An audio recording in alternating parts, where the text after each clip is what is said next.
Okay, that's perfect. Please just, if you don't mind, let me know when you can see my screen, okay? I will be sharing just right now.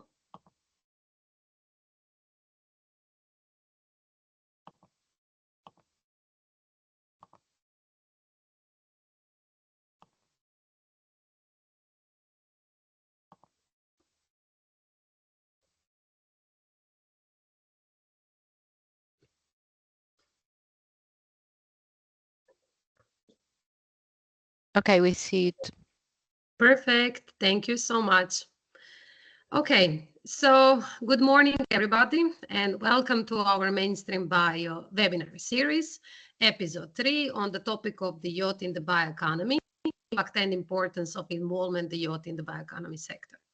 My name is Dragica Grozdanic, and I'm bioeconomy researcher within the Malta Technological University in Kerry, and I'm going to be yours moderator today. As you can see on your right-hand side corner, there is a QR code, which is bringing you straight to our official MainstreamBIO website page, where you can find more information about our webinar series, upcoming events, about our also project, and what we gained so far. Just to remind you all that today's webinar is going to be recorded for the educational purposes. Now, something briefly about today's agenda. So we will start with introduction to the MainstreamBIO webinar 3, which is going to be presented to you by myself. Then we will hear more about the amplifying youth voices for sustainable bioeconomy, insights from other EU projects, which is going to be presented to you by our Susanna Albertini. Then we will hear more about the composting and the bio-waste management in Croatia, but also we will hear some interesting insights from the project which really recently ended by our Anna Maria Peter. Then we will hear some insights from the Act for Food, Youth Advocacy for Sustainable Food Systems in the Bioeconomy by our Hasnain Sayed. Then we will go a little bit in the panel discussion where we are going to host our fourth speaker, Catriona McCarthy, to present you some insights into the Edible Landscape Project, which is an organization which works with communities, and also they involve the youth in their work. Then we will go into the interactive Q&A session, and then we are planning to end today's webinar around 12:15. What I would like to encouraging you all today to use this unique opportunity and to ask the question simply by putting the questions into the chat. What is the icon, what you can find on your side toolbar. And then once we come to an interactive Q&A session part, your questions are going to be addressed to the relevant speaker. So use this opportunity to ask the question today when we are live in here. Now about the webinar series schedule, where we are at the moment. So we finished the first webinar, second webinar, and today we are on our third webinar. And next week at the same time as today, we will have our last webinar in this campaign on the topic of empowering consumers in the bioeconomy, sustainable choices for health, wellness, and the future generations. And I would like to encourage you all to join us and support us, because, as I said, it's our last webinar in this whole campaign. We actually a very excited campaign. We had the 2 rounds. So I would like to also use the opportunity to thank you to all of you who were supporting us so far by joining. So thank you so much for that. Just regarding these webinars, you can find the registration also link for our last webinar on our official MainstreamBIO project site. And you can look on our previous webinars on our official YouTube channel, which you can find it by scanning this QR code on your screen. And also feel free to share it with your friends, family members, or the colleagues, or anyone who you think that this webinar might be useful and relevant to. And now let me start with the topic of today's webinar, which is the youth in the bioeconomy, impact and importance of involvement the youth in the bioeconomy sector. So what are the objectives today? So we will highlight some youth role in the bioeconomy by showcasing how youth contribute to innovation, sustainability, and advocacy in agriculture, energy, biotechnology, and also food systems. We will be promoting the youth engagement by exploring initiatives just like BioVoices, Act for Food, and the Edible Landscape Project to amplify youth voices and foster community involvement. Then we will showcasing best practices by presenting successful stories in waste management and sustainable food system driven by youth-led efforts. And also we will encouraging collaboration through fostering dialogue between the youth, policymakers, and industry leaders in the creating actionable strategies for sustainable bioeconomy. What I would like to also ask you all, as we are doing for every webinar, that you refill this questionnaire at the end of this webinar today. How you can do it is simply by scanning this QR code on your screen or by clicking the link, which I'm going to put later on into the chat. So please refill this questionnaire because really your feedback is very valuable to us. And not only to us, I'm sure it's going to be useful for other campaigns and the webinar series in the future and in the future projects. So thank you so much for that. Now, I would like to ask our dear Susanna Albertini. First, just that I stop sharing my screen. Okay, so hi everybody. I would like to introduce you, Susanna, first. Yes, go ahead. Yes, thank you so much. Just give me a split second. You are a little bit faster than I. My internet is again something acting strange.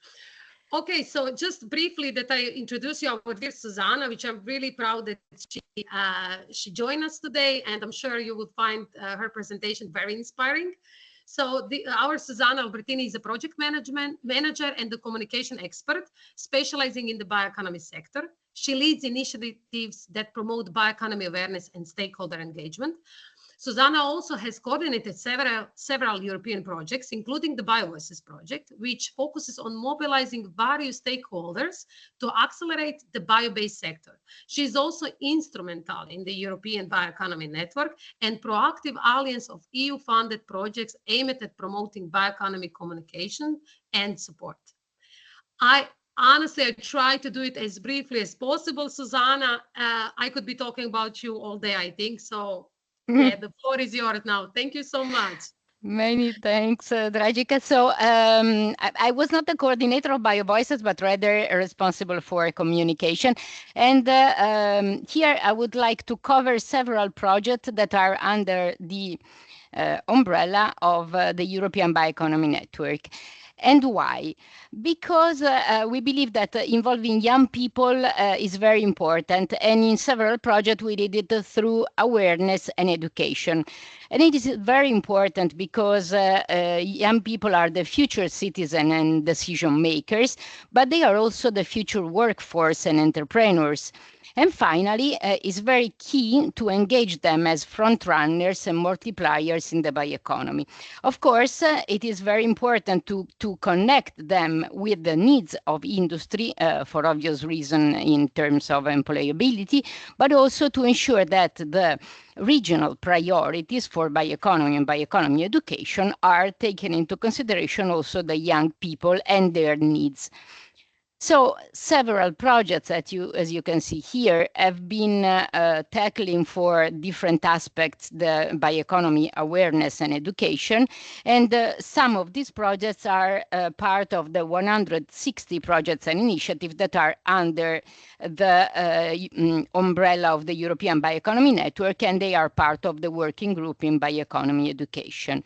I would like to share with you this model that was developed initially in BioVoices, then in transition to Bio, And finally, now is the core of the GMB project that will be one of the main focus of this presentation. As you can see, if you want to really bring young people from zero knowledge in the bioeconomy to their preeminent action in the bioeconomy, you need first of all to inspire them. Then you need to educate them, also to equip them with the knowledge and tools. You need to co-create with them some solutions or some ideas. You need to expand the engagement to this community. And finally, you need to support them in taking a role.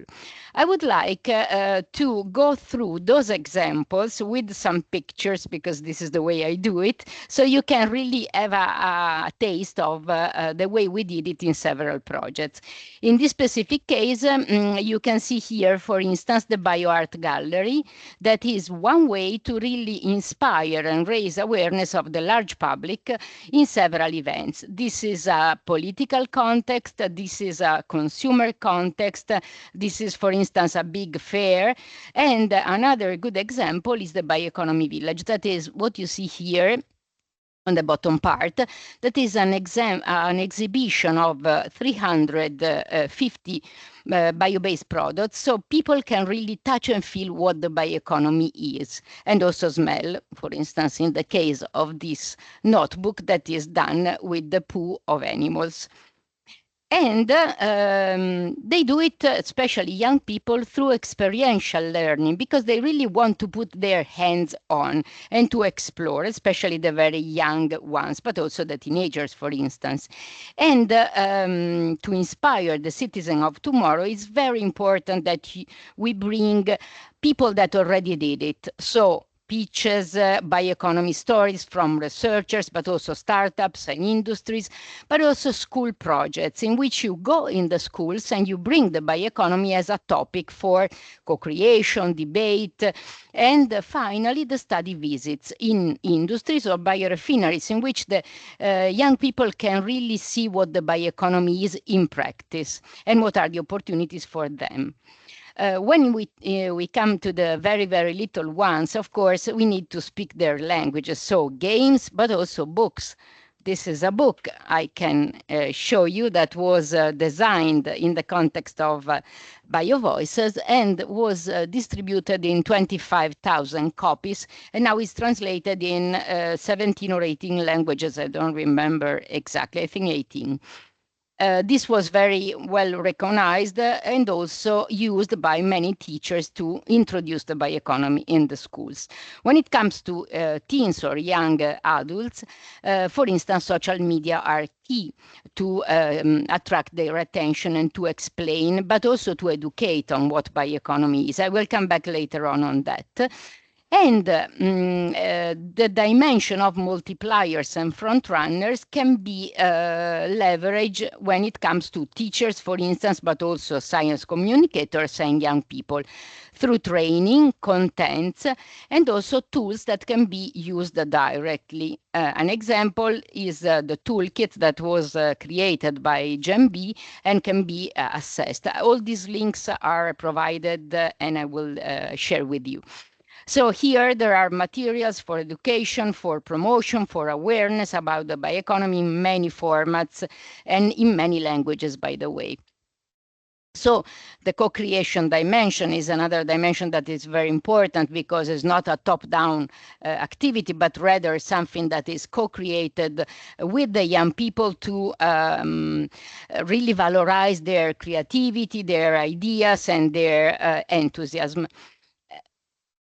I want to go in the GMB Ambassador Program to really bring you in the take a role dimension, because in this project we were able to leverage 140 young people from 6 to 30 years old to enable them to become the front runner to communicate the bioeconomy. This was an experiment that was very successful because we really equipped them and put them on stage, supporting them with empowerment. I will show you later on, but in order to make them acting in more than 50 activities implemented in 10 different countries.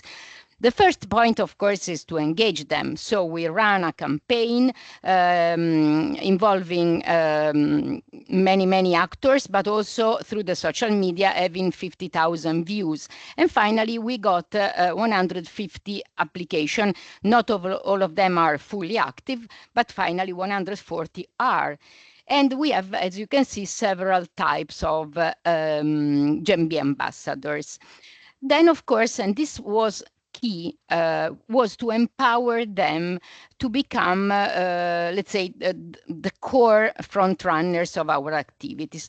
The empowerment is super important because you need to make sure that they have the adequate knowledge and of the bioeconomy, including, for instance, controversial issues or other things that are absolutely relevant, to make sure that they don't say something that is not maybe good, or maybe is controversial, and of course in different languages this was done. Secondly, we also provided them with transversal skills, with soft skills, and with tools. So this is the overview, and here I will provide you the link. I think my colleague Selenia Marinelli, that is the project manager for FVA for this project, is also providing in the chat some links. When we finally equipped them, we brought them in the streets, in the different stages, to really share what the bioeconomy is with other people. So here you can see a lot of colored picture, but I want to go into detail. So first of all, they were running games and quizzes with peers or younger people. As you can see here, for instance, there is also a tool that we developed that is here the escape game, but also other type of games and zone activities for different ages. And then we had a TEDx. So they were on stage, including, as you can see here, very little ones, reading a fairy tale about the bioeconomy, an apple that wanted to travel and became leather and then other things, but also targeting high school students, like for instance in the Changemaker Festival, but also in other contexts. Here we of course equip them with those knowledge, this knowledge, but also different tools to make sure that they were effective. And among the tools, you can see here the Bioeconomy Village that I already mentioned, but the BioArt Gallery and many other examples to really make sure that they were strong enough and they felt supported by the project in their activities. And finally, of course, some of our ambassadors are already in the bioeconomy, so they played as career testimonials with peers, but also journalists going around and interviewing, for instance, other stakeholders in the bioeconomy. And finally, of course, the social media that are key to attract young people. And we created, together with the GEMBI ambassadors, many funny and engaging activities, including a video that is a 2-minute video on what bioeconomy is, with all the voices of the GEMBI ambassadors. And the last dimension I want to tackle is the youth engagement in the policy debate that is one of the focus of today. So in GEMBI, our colleagues from QPlan organized 3 thematics young debates. This was in November, but you can keep on contributing through a public consultation that is touching the same topics. And I think Selenia will put also the links. Thanks, Selenia, for supporting this knowledge sharing. But tomorrow there will be a very interesting webinar, workshop I would like you to invite to participate, that is exactly Youth to Policy. So make sure that young people have a voice even in the political debate that is not very easy. This is some general information about GEM-B, but I would like to touch the last two very quick slides about how to leverage the creativity of young people to promote the bioeconomy. So this is a competition that was conducted by GEM-B and is the Bioeconomy Art Competition. We got 92 submission of ideas from all over the world that you can see, 500 participants, nearly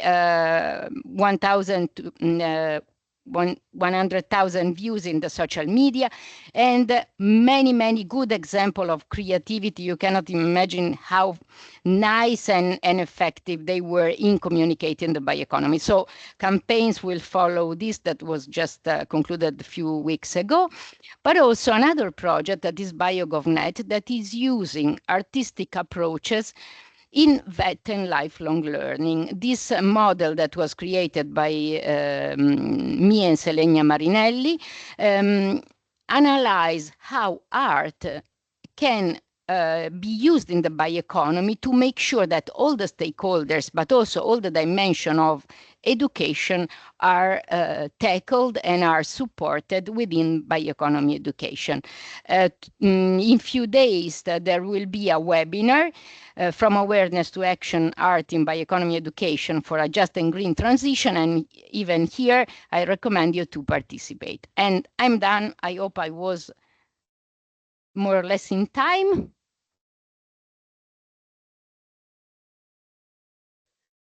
Yes, you are. Thank you so much. Actually, you are really spotless. Right.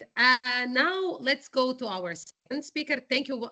Just before even I go to the second speaker, yes, please. I would also like encouraging you all to join tomorrow's webinar. I'll be also joining to that webinar what Susanna was kind of asked you to join. Honestly, Susanna, very inspiring presentation. Really, you did a great job. I wasn't even aware how much effort you did. So thank you so much for sharing all of this with us. I think it's really valuable, and I hope that the young people can actually see that they are really important to us, and their involvement is also crucial in our world of bioeconomy. So thank you so much, Susanna, for that, and we will come to the questions for you later on in the Q&A session. Right, now let me tell you something about our second speaker. Her name is Anna Maria Peter. Anna Maria Peter is assistant at the Faculty of Agriculture, University of Zagreb, specializing in renewable energy, biomass, and sustainable technologies. Her research focuses on utilizing invasive plant species for bioenergy, waste management, and biodiversity conservation. Committed to sustainable solutions, Dr. Peter bridges research and practice to promote eco-friendly agriculture and renewable energy innovation. Dear Anna Maria, the floor is yours. Thank you. Thank you very much. I will share a screen now. So just tell me if you'll be able to see it. Wait a second. Yes, perfect. Can you see presentation? Yes. Wait a second. Oh, now it's working. Perfect. So thank you. Hello, everyone. Oh, thank you. Hello, everyone. My name is Anna Maria, as Dragica already mentioned, and I will tell you something about composting and bio-waste management in Croatia. And also I will include some information about Z-Waste for EU project, on which I was working as well. It just ended like 2 months ago. And it was about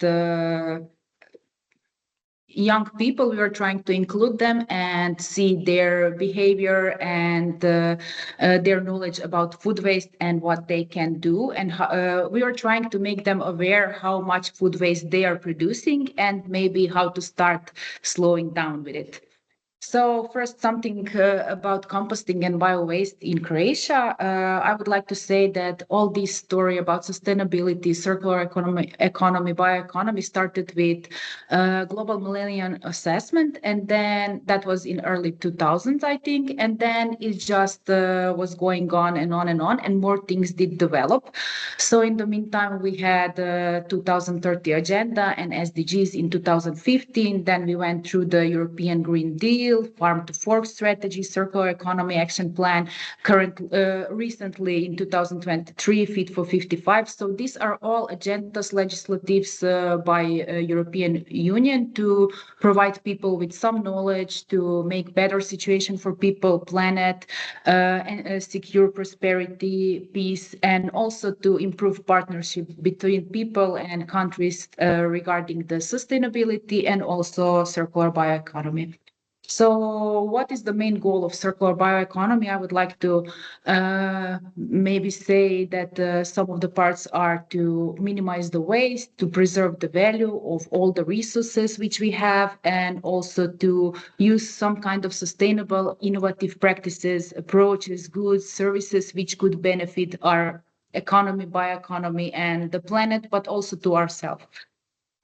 When this is only my opinion, so this is not from some kind of literature, but I was trying to put some checks on Croatia's role in European bioeconomy efforts, and I would like to highlight that if we are questioning promoting sustainable waste management, that we could do a lot better. That's why I put 3 yellow circles from 5. This is like my grading system of it. Then regarding implementing food waste prevention strategies, I would say that we are slightly better doing that because currently we have a lot of applications which are dealing with food waste. We have applications what to do with bio waste, with different categories of waste. We have a lot of projects about bio waste and food waste, but still we are not researching enough and doing enough about transforming waste to added value products and also to some maybe energy innovations and solutions. I put Croatia basically in numbers, and I tried to compare the situation with EU as well. So you can see the data. These data are from 2022 because I was trying to find all these data for like 2023 or 24, but they are not still available for all these categories. So I just put these numbers. I wanted to say that average inhabitant in Croatia is producing around 478 kilos of municipal solid waste, while European average is a bit higher. So every European citizens is around 530 kilos. From all this amount, 26 to 30 to 40% in EU is average percentage of bio-waste in Croatia or in EU. While from all this amount, from around 500 kilos, more than 100 kilos per inhabitant in EU is the amount of food waste which we are generating. It's not a lot of this waste getting recovered, and usually some parts, even though this not allowed, it's prohibited to landfill, it still ended up on landfill. Recycled is going to be only small part of this waste and also composted. So I put also some other data here on the slide, as you can see it on the this part under the Croatian flag. These are informations for 2023, and there are some informations about amount of waste which was composted, which was further transformed to like biogas or some other or it was utilized on some other way. And I will use these data also after, so I will tell you everything about it. So about composting, I would say that there are a lot of benefits of composting, not only for plants which are using the compost because it's rich with nutrients for plants, but it also improves physical, chemical, and biological properties of the soil. And also it has positive impact on greenhouse gases and emissions, which are further than affecting environment and planet. I I think that circular bioeconomy compost could be implemented in this way to promote it and also to bring something good for example, Croatia or whole Europe. And we should do more, but there are some challenges as well. There is not enough people aware about this problem, what to do with bio-waste, and also if the bio-waste should be composted or should be somehow other utilized.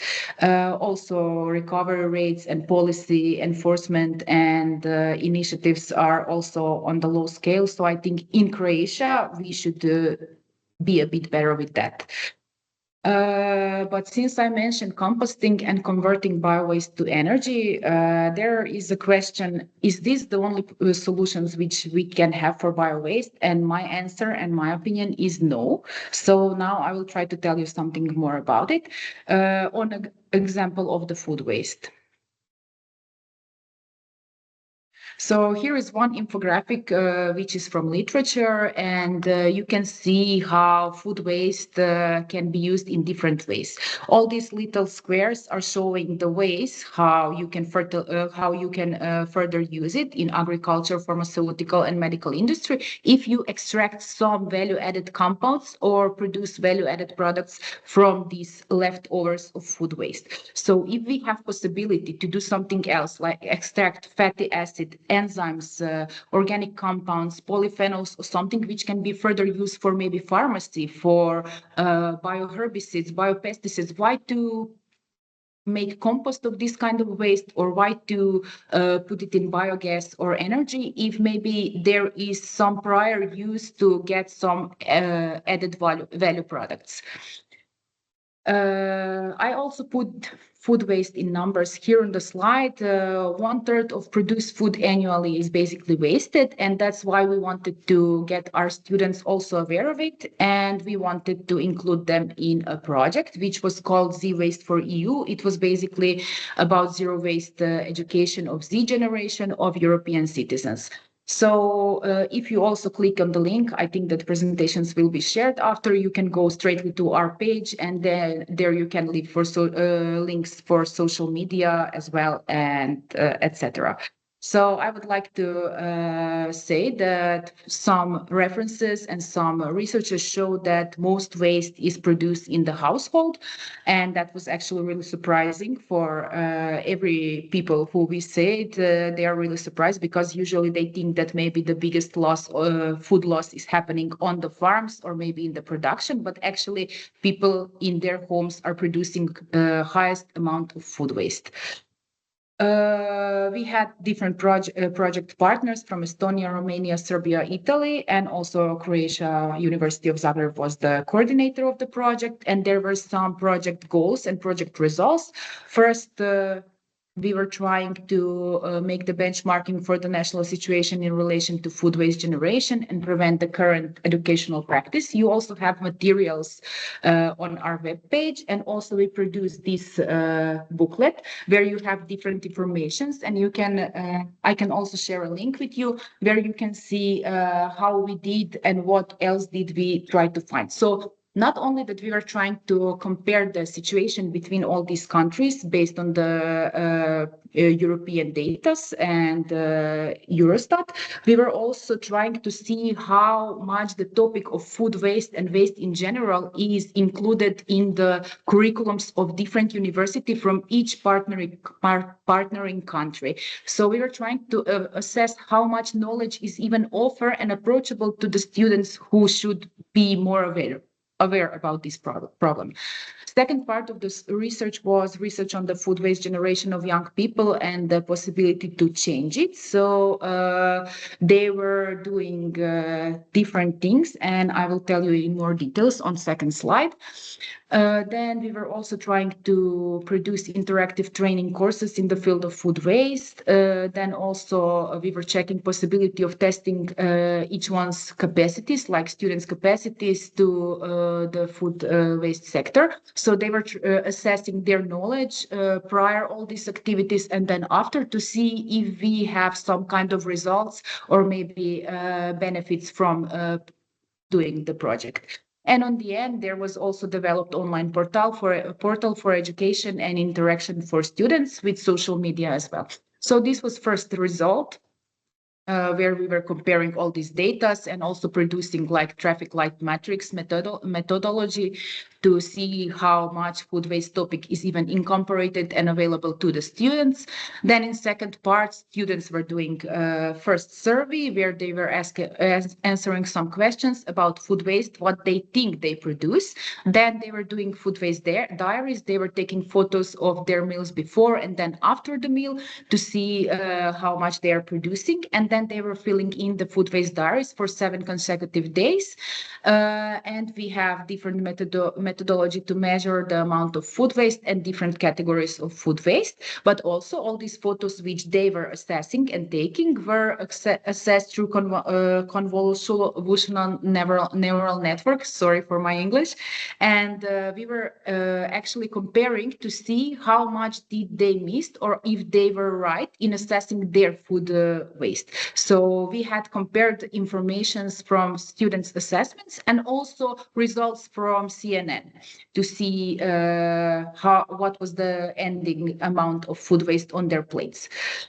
Third part of the project, we were developing different modules, like learning modules with different activities for teachers as well and for students as well, so they can include this in their lectures maybe. And first model was about food waste and sustainable development goals. Second was strategic plan to reduce food waste. Third was food waste in urban areas. And fourth was smart solution and innovation technologies for sustainable food waste management. Fourth part was tool to self-assess your knowledge before and after all these steps. And fifth part of the project was this online portal, which I already mentioned, and also social media. You can still find them online, and we are still active on all those.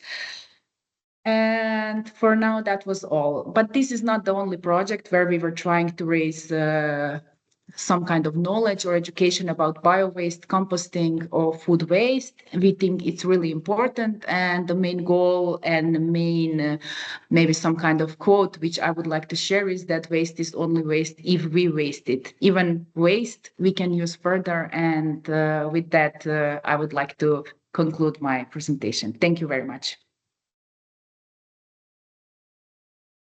Anna Maria, thank you so much for sharing all of this with us. Really, some crucial topics are in your presentation. And yeah, we will discuss about that a little bit later. Thank you really so much for joining us today and for sharing that with us. Thank you. Okay, now we go to our third speaker today. His name is Hasnain Sayed. He's a youth advocate and the project leader from Pakistan with 4 years of experience in the development and business sector. He founded the Young Shapers program, engaging 600 and plus young people and leading projects like Act Clean Fellowship Program and Climate Action Bootcamp, earning recognition from organizations such as Asian Development Bank and UNDP. Hasnain has coached programs like Leadership, Organizing and Action for Climate Change, and mentoring participants in initiatives like Enterprise Challenge Pakistan and Young Sustainable Impact. He also represents Pakistan at COP27 simulation model in Cairo and is an alum of Atlas Corps and Equitech Futures. Dear Hasnain, I hope you can share your screen with us. Yeah. Perfect. Thank you so much for joining, by the way. Thank you.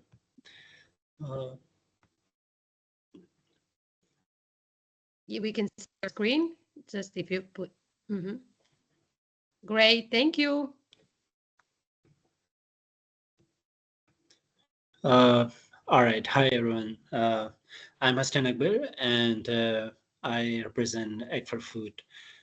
So this is a youth movement which have been working on food system for a while, and our idea is to make sure that how we can transform food system in a way that we engage youth, and because we believe in youth leadership as well. So we are not just another youth organization, but like a multidisciplinary group of young leaders, activists, and researchers united by a commitment to sustainable food transformation. And we believe that like we are joined by this commitment to innovation global food system change, which provides everyone with safe, affordable, and nutritious diets, while simultaneously tackling, protecting nature, uh, tackling climate change, and promoting human rights as well. So like when you talk about act for food, we also make sure that like we have like designed this kind of like actions where both individual actions and collective actions can be uh, coordinated in the way integrated in our system as well, and in our movement where we bring young leaders from around the world who can also focus on their personal actions, and how those personal actions, maybe signing a pledge or something, can actually like contribute to system change, can contribute to our overall system, and demanding from the stakeholders in a way that like we we also promote the collective action where like we urge people like the government, like stakeholders, the businesses, the UN agencies, and other young people, other youth movements to join us to act in a way that like we become more of a like a group which can act for food transformation, act for a sustainable future, and act for demanding a better future for all of us. So we are often asked it like, why would you focus on food system? Why does food system actually matter? So like when we talk about our current food system, this really contributes to so many other issues that are happening in our society, in our communities. Like we can say that like the global health crisis has been also like severely uh, uh, exacerbated by the food system. The climate change has been the hunger problem. Has been also been because of like somehow our current food system, which is very dysfunctional as well, and the biodiversity crisis and human rights violations. So like all of these are somehow interconnected in a way that we can't really say that okay, we have to. So we have to say that like food system is really different from other areas because like they're all somehow a part of one. And if we solve food system, which stands at the like uh, a, at the center of every other issue, we can transform the food system. We can also achieve the UN SDGs as well. This also like leads to social inequities, the conflicts that we can see in our communities, particularly in the developing countries where this happens. So Aid for Food actually demands large-scale actions from the decision makers, from the government, from the different UN agencies and businesses to transform our food system globally. So if we talk about our global priorities, so like these are designed in a way that we can achieve a more healthier, a sustainable future, where like from 1 to 10, like we measure like somehow the food system we are talking about. It actually related to the climate change that's happening. It's related to the like ban of plastic use. Like it's also related to the employment of young farmers in the communities, and also like how we can also incorporate the local and indigenous food knowledge, how we can also like give them a value, the indigenous food system, that they can also be incorporated in these areas as well. uh, so like we are talking about food system, we talked a little, and then why does youth matter, why they should be incorporated in this, why do you think that like for food is like basically focusing on young people, particularly 18 to 25? And like it's also because like this this is a very large group. If you talk about like 1.2 billion people, which are actually like uh, and there are 16% of global population in this. And then also like 88% of those young people lives in developing countries where the health challenges, the food system, and like the food system challenge are happening there. and so like those people, those young people are actually directly affected by these challenges. We can see those on like, because we have access to technology, we have access to latest AI models and all. So like we are really aware of what challenges are happening around us, and also like it's directly affecting us somewhere. So we just don't want youth to be an attendee or participant and at an event, or just treat it as a stakeholder, but also like somehow a decision maker, somehow a seat at the table where we can ask for like our challenges, ask for solutions that that are happening in our community as well. So we design different intensive workshops. They can build the skills of the young people. We design practical training sessions in a way that like, and those training sessions can be applied in their communities, and also skill building exercise where like you can also reconnect with your fellow young people. You can also build your own skills and also do peer networking as well, and global networking opportunities where you can represent it for food at different opportunities as well. So we did have like a representation at conference of parties, ECOSOC, and UN Food System Summit as well. And in Pakistan, because I lead expert food in Pakistan, and we did lead different nutritional awareness campaigns where we went to different schools, talked about how um, nutritional balance is important, how nutritional diet is important, and how those can be taught directly to the students in more of under resourced schools as well. And then they use dialogue on food system where we engage young people as well as the decision makers, policy makers from other sectors as well in this. And when we like, and in the same way, we can talk about Green Classroom, which was like one of the initiatives where we could see that like littering behavior has been observed a lot in the students. Uh, because I was also a teaching fellow at Teach for Pakistan, where where we were teaching at under-resourced schools. So like these behaviors were more of like in students who were from lower income background or from schools where like they were not given proper resources. So like we designed the green classroom in a way that how we can talk about those waste and maybe trend those waste and recycle those waste in a way that like it can be useful in some way, and also work on the littering behavior itself, like people and students, instead of throwing plastics out there, instead of like uh, throwing waste out in the school or communities, like how they can actually rethink about it in a way where we can design waste management innovations as well.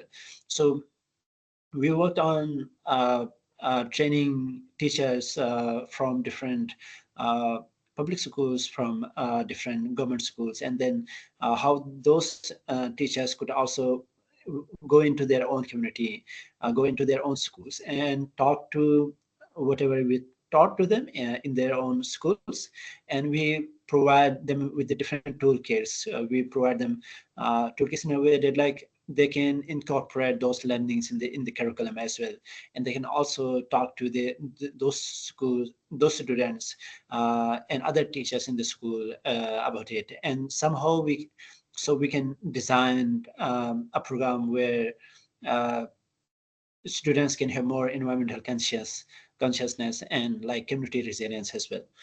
uh, and like our strategic implementation plans have been like more of focus on establishing mentorship programs where we can design mentorship program where young people uh, are engaged with us in a way that like they are constantly learning something new, and developing regional innovation hubs where we can design different campaign ideas, we can work on it, we can do peer learning as well, and make sure that like if I'm a youth leader in Pakistan and there's a youth leader in Kenya, and how we can cooperate and make sure that like work on something that developing countries are facing more.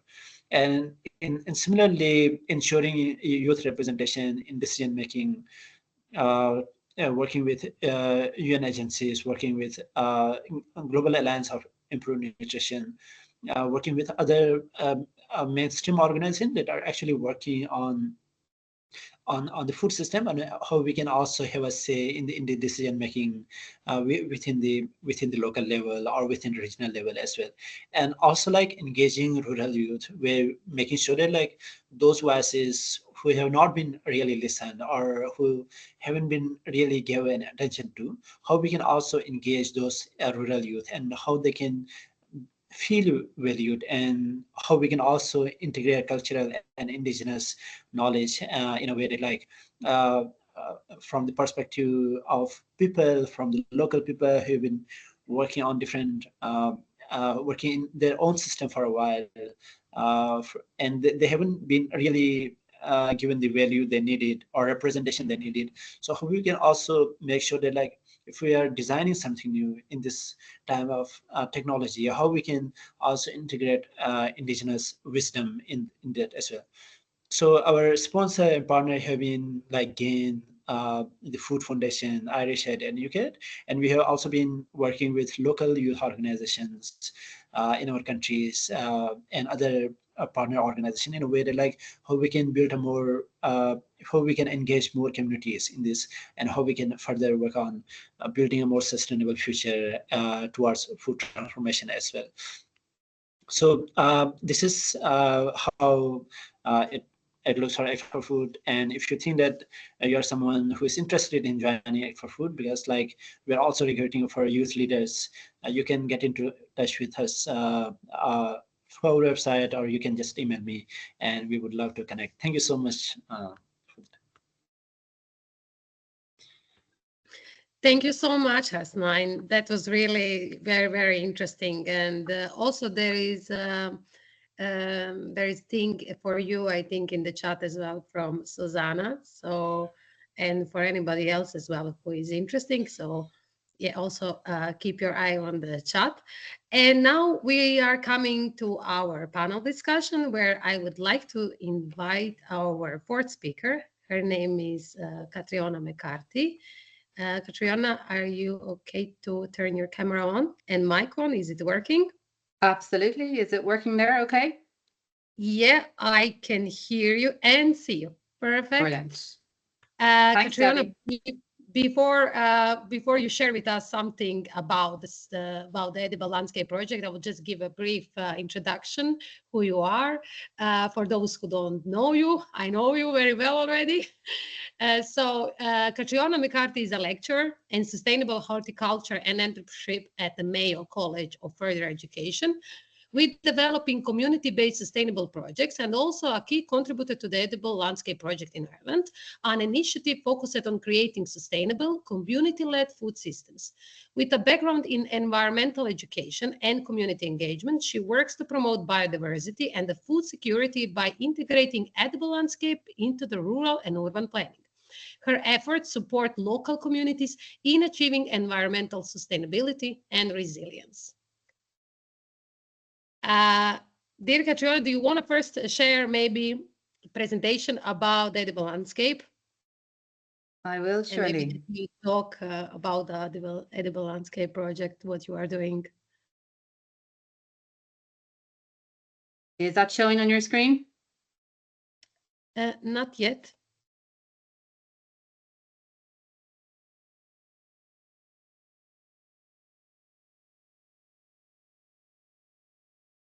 Apologies here, I don't know what's happening. Okay.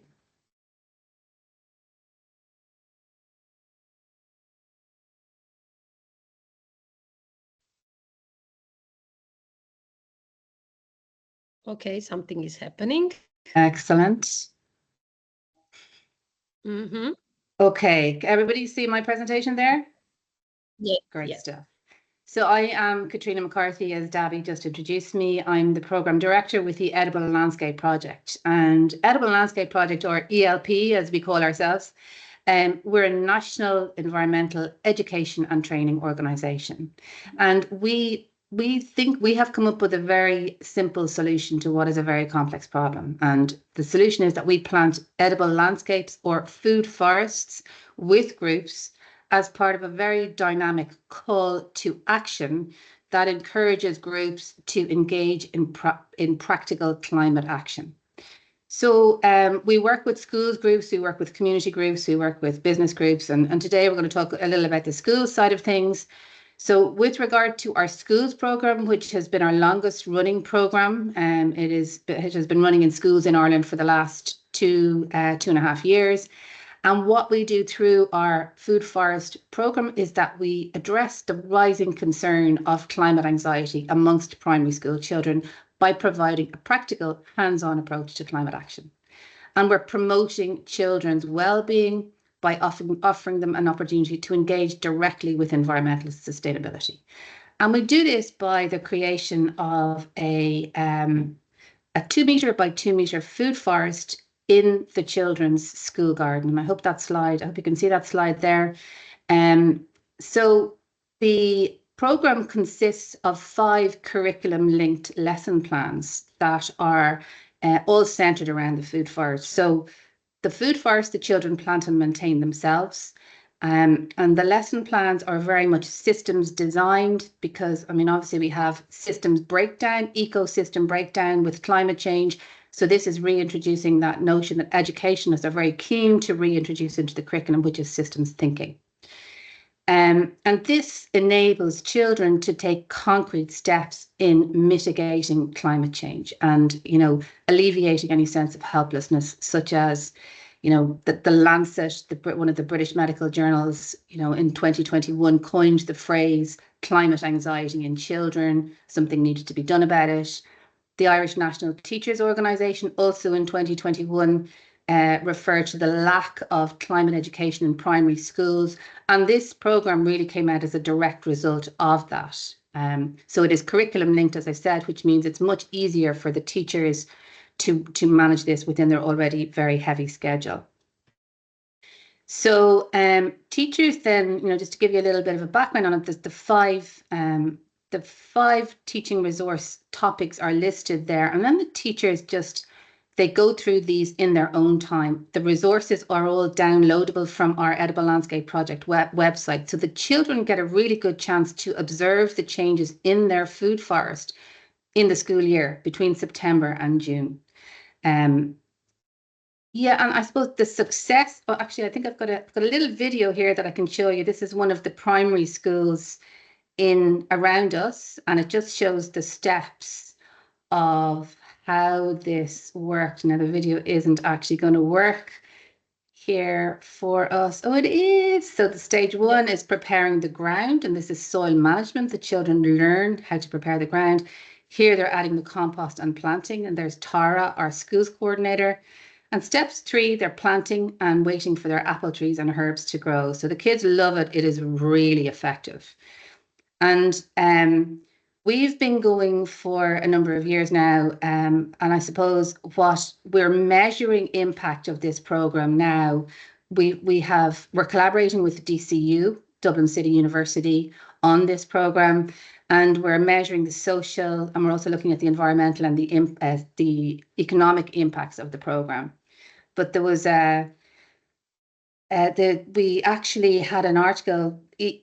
Dublin City University had a look at they had a really serious look at the schools program itself, and we're very proud of this because the professor of entrepreneurship at Dublin City University, Colin McGorman, has said that this program actually needs to be rolled out, as you can see there, in schools all over Ireland at this stage, because it is so incredibly useful at alleviating climate anxiety in children. So that featured actually in a copy of the Irish Psychologist magazine in 2024. So that it actually talked about the Edible Landscape project cultivating ecological education in children through our program. So that's it. I mean, we are hoping, that's the primary school program. We were hoping to develop a secondary school program that's similar. In fact, one of the secondary schools close to us here has been has been utilizing the primary school program and adapting it. It's really useful because it's so practical. It's not the kids just sitting in a classroom learning, they're learning by doing. It is a call to action. And once they actually realize that they can do something themselves when it comes to food, because we all have to eat, well, then it makes it less difficult for them to engage in energy or transport or other sectors of where there are climate issues. So yeah, and I suppose as well, in terms of our collaboration with universities, it's fantastic. We've been working with DABI and MTU, as I said, Dublin City University on the schools programme. We're also working with Trinity College Dublin, producing a community programme. And eventually the schools and the community programmes will join forces, and that will be really strong at a local level in terms of food system resilience. Thank you, Debbie. Thank you, guys. Thank you, Catriona. As I already said, I know and I really know what kind of work you guys are trying to do, and that's really valuable, like what you did so far. And yeah, I'm actually looking forward to bigger things in the future as well from your side. Catriona, now when we are in this panel discussion, I would like to ask you a few questions, okay? So based what you kind of show to us today, would you tell me why do you think that it is important to have more examples like Edible Landscape Project in involvement of youth in the bioeconomy and sustainable living? Can you share some, maybe? I think it's the real practicality of it. You can learn from a book and from a blackboard, but until you actually do something yourself. And at a young age, the kids are they're very smart, they're very clear, they're not overcomplicated the way that we are. So they get their hands into the dirt. And as I said, the practical nature of that is what I think is so attractive to children. And it's more of that we need in the education sector. Mm-hmm. Okay. And actually, sorry, Debbie, there's one aspect that we're hoping to introduce quite soon, which is composting, because there is a huge fear of composting and that it attracts rodents. And we know that anecdotally from Ireland, it is very deep. So the next part of our program will be to introduce a whole composting section, because when the kids are not afraid of it, they will push the adults to do it. And given that food waste is such a key contributor to climate change, we really need to do something about the composting. And it's a no-brainer once you take the fear away from people. Mm-hmm. Yeah, I would totally agree with you on that one. Catriona, I'm wondering, would you be able to share with us some updates on the Edible Landscape, like including maybe some upcoming projects, what you would like to share with us? We are behind the scene. We have a lot of work going on with the universities at the moment. We're doing a lot of, we've created this amazing program, and it's because it's so innovative and so different. It's taken us a long time to get it into a communicable form. So now we're ready to communicate it. So we're working with RTE, which is the main media outlet here, but we would love some help on communications. So we are actually actively recruiting volunteers who are expert in making videos, maybe TikTok videos. I don't know if TikTok is the right thing to say, but making videos that the kids love that can disseminate our information. So anybody who would like to do some work experience with us who is good at communications, we'd really love that help, because now we have the project, we really need to communicate what we do. That's perfect. I actually think that even you got some feedback into the chat from our Susanna. So maybe you can get in touch together. I think if you can see it, she said that there is a dozen of tools that you might use as well. Fantastic. And now that yeah, and also you can see her email into the chat. What I want to say, Susanna, if I can start with the questions to address to you. I don't Yes. see. Yeah, you are here. Catriona, can I ask you to stop sharing the screen? Yeah, is it? Okay.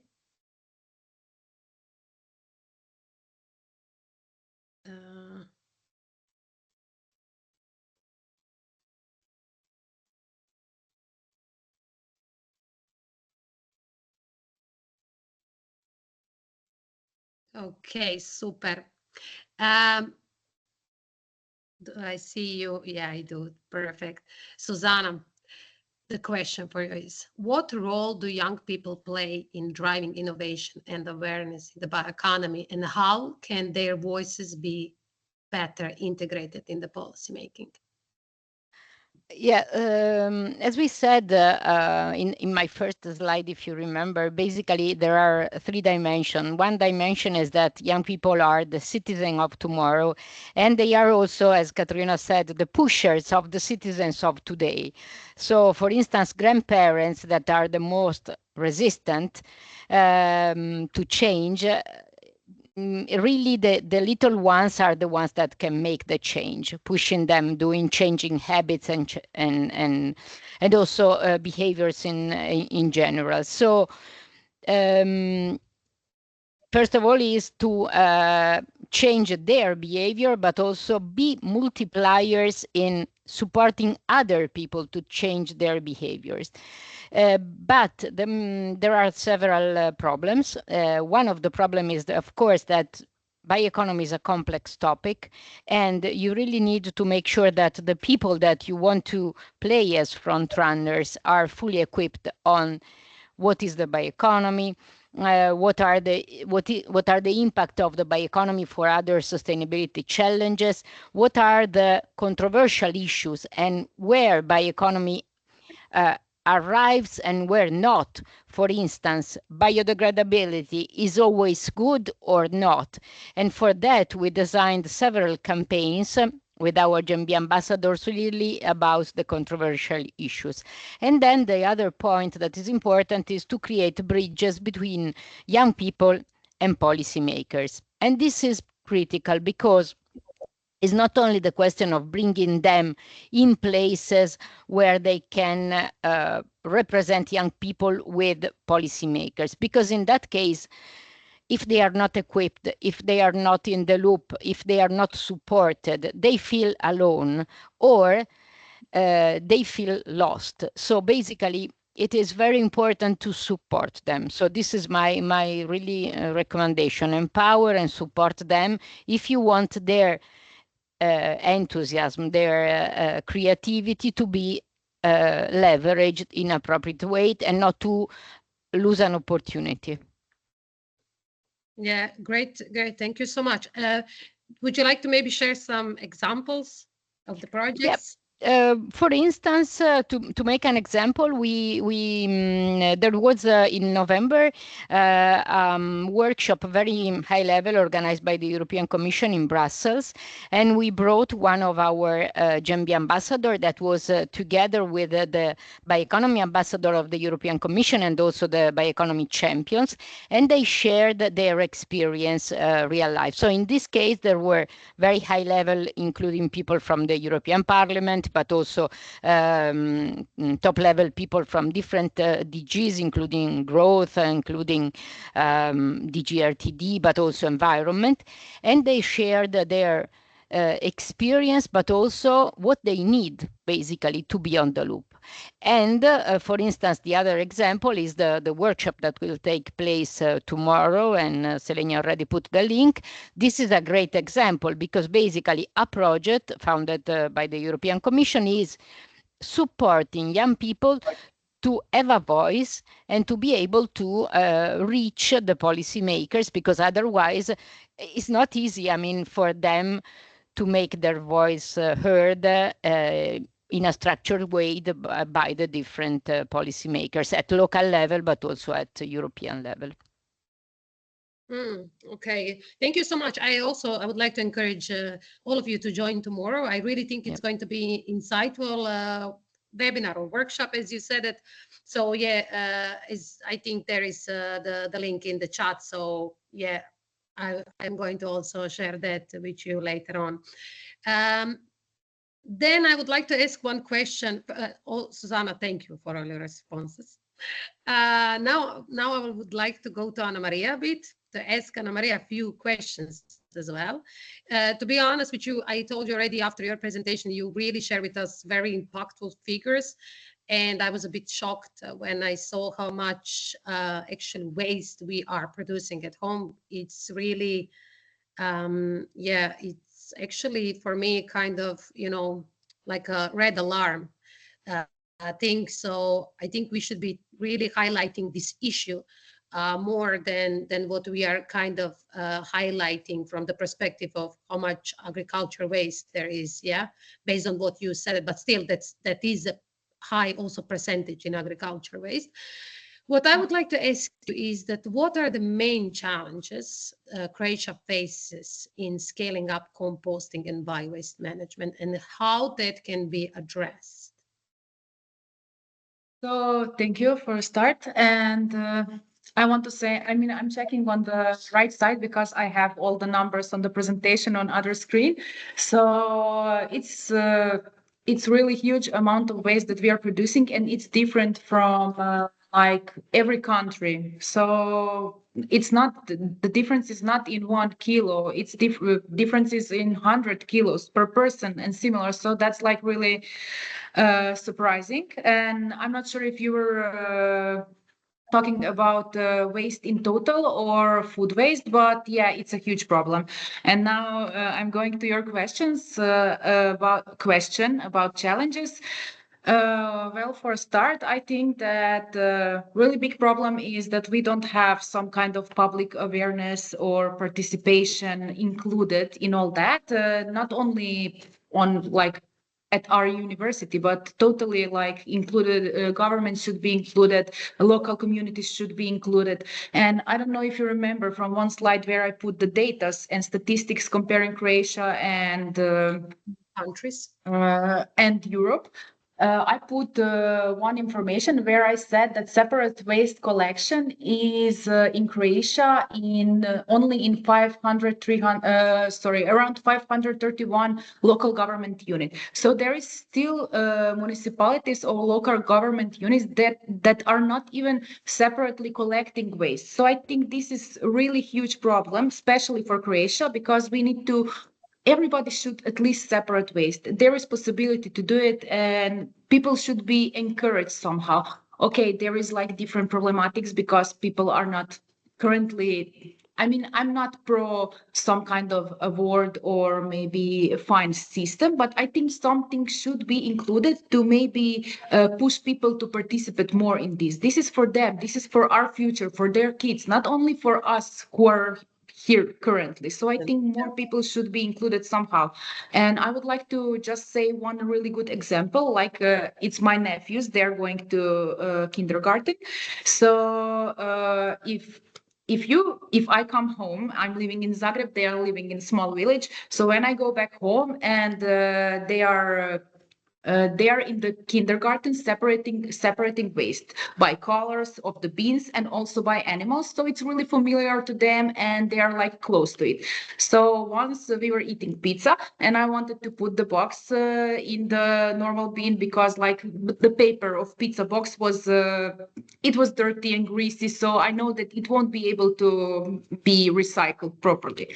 And my niece Ella was, no, auntie, this is paper. This is paper. You should put it here. And I was like, that's amazing. Like, where did you learn about that? And she's like, in daycare, we are separately putting waste. So this is going here. And she was explaining everything to me. So I think the most important thing is to include this kind of education when they are really young, because that any part of the family, any member of the family won't be able to do anything else because they will force them. And that's the best thing, because you have to do it when they are like so passionate about it. And I think that's just perfect. So I think more of this kind of education, and maybe Croatia is like doing really slowly to progress with all these waste management situations. But I think maybe to use some funds which are available and incentives from EU, like to apply for some kind of EU project, that would be really good. And maybe like also to include some different kind of educations about composting, because like even if you have these bio bags for which intended to collect separately bio waste like we have in Croatia, sometimes people are not keen to do it because straight away you have to take it to the bin because these bags will decompose. And there are some possibilities and some options to have some partnerships from government and also private companies which are developing mini home composters, which you can have in your house or in a building, in an apartment without any kind of smell, because that's like really scary and people don't want to have it in their homes. So there are options. We just have to search for them. We just have to be educated. Maybe some kind of posters on the walls of the buildings, or maybe train stations or something else to include people and just to raise their awareness that there are some solutions are existing. That would be maybe great opportunity and solution for Croatia to go by all these challenges. Yeah, to be honest with you, I'm glad to hear that your niece Eva is one of maybe future activists in the Act for Food. It's Eva, and she's like really loud, proper Croatian. Proper one. I'm glad to hear that one. And just that I refer to Eva as well, the topic, is there any advice what would you like to give to young generations and maybe even to our audience today, in contributing to the composting and sustainable waste management efforts? Any advice? There is a lot of advices, but maybe first Okay. I would like say first start small. Just start somehow. That's the first one. And second one, and most important, educate yourself. And then when you know something, at least some small part of it, just share with others. We have to share these words. We have to share with people what we know. And then somehow everybody will start. And also it depends in like which age gap you are, but like in school, some schools have gardens. So just propose some solutions. If you're at university, there is a lot of topics, a lot of different professors and projects. So just try to be included in some which are related to, I don't know, circular bioeconomy, maybe some kind of biocomposites, bio-waste. There's for sure some projects. Like it's not like we are at Faculty of Agriculture, so we have project related to agricultural topics, but we are also dealing with others. So it's not strictly for some kind of biotechnical universities, because social universities, social sciences can also have some kind of topics to explore people behavior, people opinion. You can always find topic how you can include this topic in your education and to share it. You just have to start. You just have to search.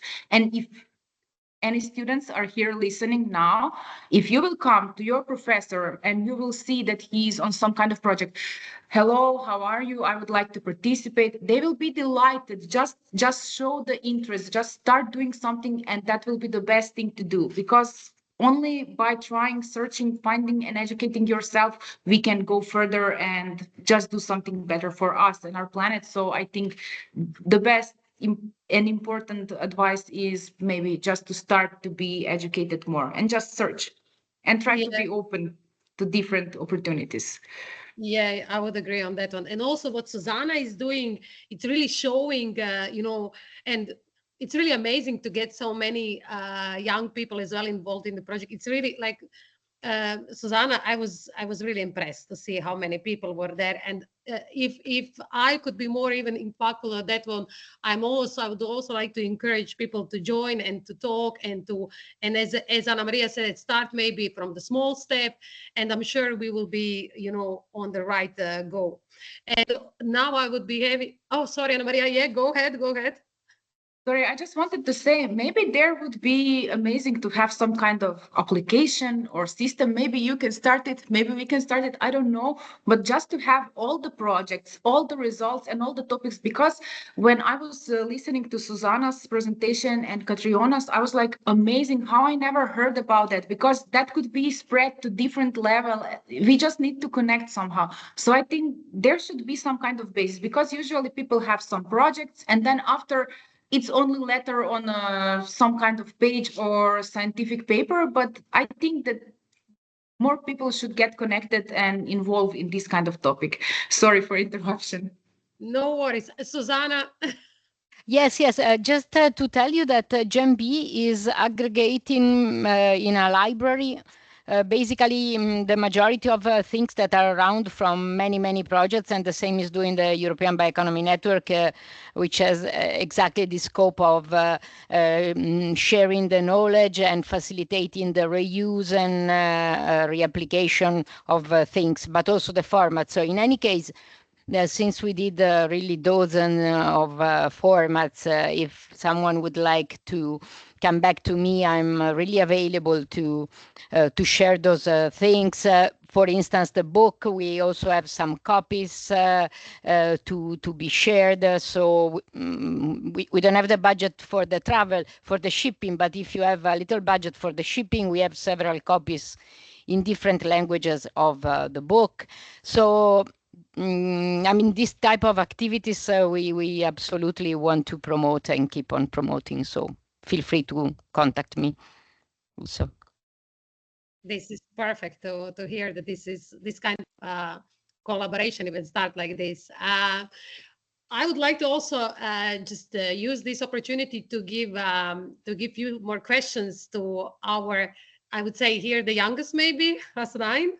I have a few questions for you. I'm sure that won't be very hard. I hope so.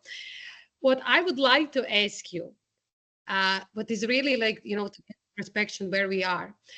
How do you see youth advocacy impacting global food systems? And guess what now? In the next 5 or 10 years, in the context of the bioeconomy.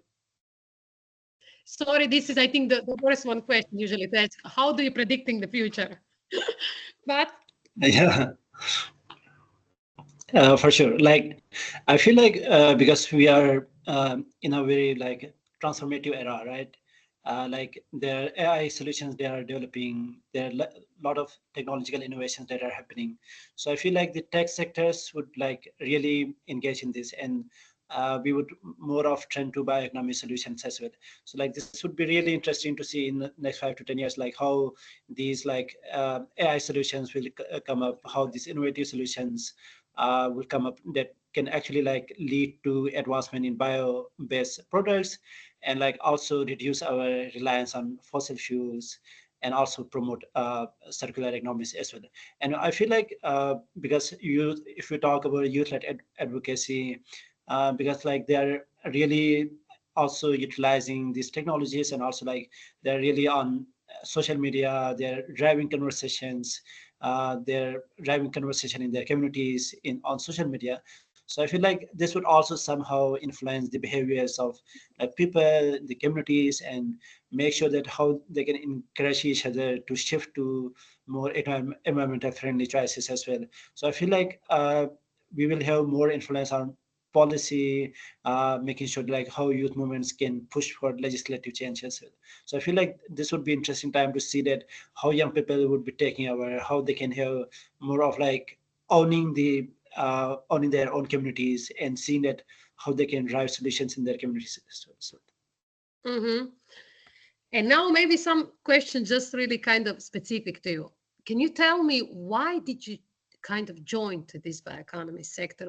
Was there any challenges, doubt?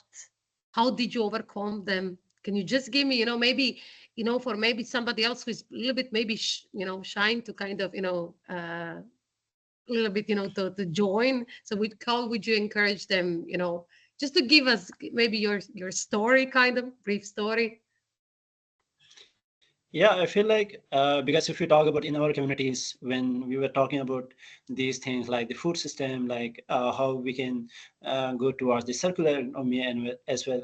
So like a lot of students were really were asking that like these were some of the new solutions that we have been hearing, right? Like this was the first training session that were given to us, and it's really helpful.